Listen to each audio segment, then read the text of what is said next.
We've crossed a threshold. The United States national debt has reached $38 trillion. The debt is now larger than the entire economic output of the country, eclipsing 100% of our gross domestic product. The immediate threat of this mass is what it costs to carry it. This pie chart breaks down how we service that debt. We are now paying over $1 trillion a year just in interest. That single slice dwarfs the entire national defense budget. Every dollar spent servicing that interest is a dollar that cannot go toward domestic public services, infrastructure, or crisis response. And nearly a quarter of those massive interest payments flow directly to foreign nations. Instead of investing at home, we are effectively financing our competitors' economies. The United States is caught in a cycle of funding its own economic stagnation while directly subsidizing foreign growth. While the current math looks dire, the U.S. has navigated this exact statistical territory once before, back in 1946. Following massive borrowing to fund World War II, the federal debt peaked at a staggering 106% of GDP, yet the country didn't default. Over the next 3 decades, the United States managed to drop that burden down to just 23% of GDP by 1974.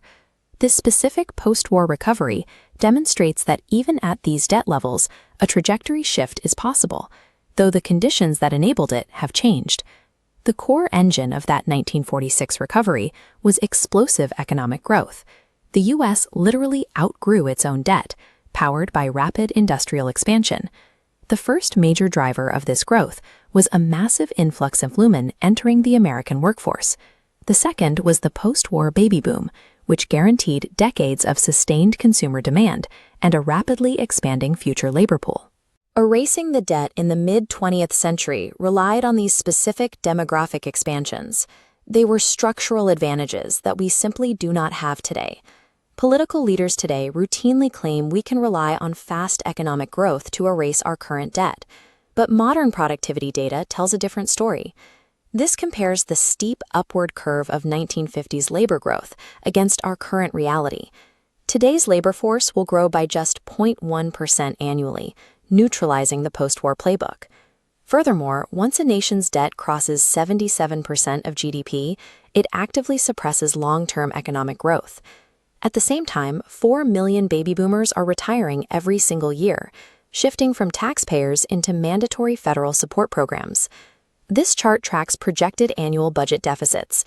With mass retirements driving up the cost of Social Security and Medicare, those mandatory programs vastly outpace revenue. By 2034, annual deficits are set to approach nearly $4 trillion. The modern economy is caught in a vicious cycle.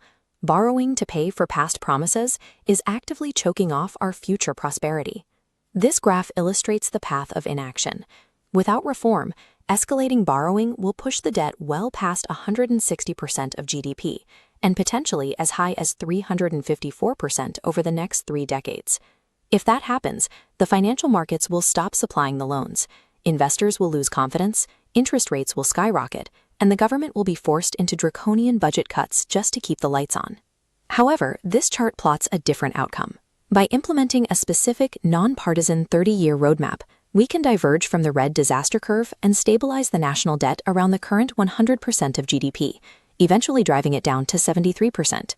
Stabilizing the economy requires lawmakers to abandon their standard 10-year political planning cycles. It demands a durable, bipartisan consensus. Preventing a sovereign debt crisis is a logistical possibility, but it rests on a decades-long commitment to fiscal restraint. The proposal outlines necessary spending cuts, which include gradually trimming Social Security and Medicare benefits for upper-income retirees. It also restricts the military. The strategy requires strictly capping annual defense spending growth, ensuring it naturally shrinks as a percentage of the overall economy over time. On the revenue side, taxes will have to rise in the short term. The massive savings generated from entitlement spending cuts take decades to fully compound, so immediate tax revenue is needed to hold up the economy while the cuts grow heavier over time. Over 30 years, the math finally balances out. The plan aligns total federal spending at roughly 21% of GDP, with revenues locked in just below that at 20.8%. There is no miraculous post-war boom coming to erase this debt. Escaping it requires deliberate, difficult sacrifices made today to secure the nation's tomorrow.